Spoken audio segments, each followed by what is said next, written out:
இன்றைக்கி வியாழக்கிழமை மத்தியானம் வந்து என்ன லஞ்சுன்னு பார்க்கலாம். சாப்பாடு,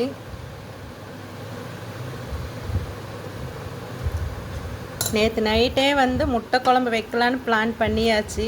அதனால் வந்து முட்டை குழம்பு செஞ்சாச்சு.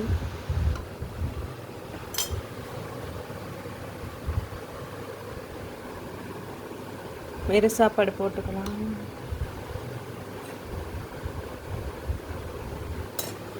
முட்டை குழம்பு ஊற்றிக்கலாம்.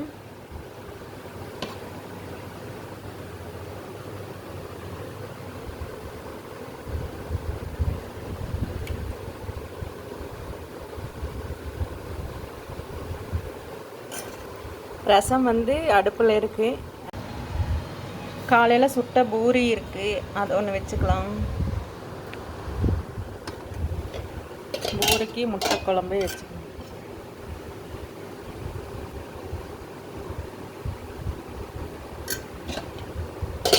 இன்றைக்கி வியாழக்கிழமை மத்தியானம் வந்து இவ்வளோதான் லஞ்சு. முட்டை குழம்பு, சாப்பாடு, அப்புறம் காலையில் சுட்ட பூரி, அவ்வளோதான். சரி பாருங்கள், இன்னொரு வீடியோவில் பார்க்கலாம். பாய்.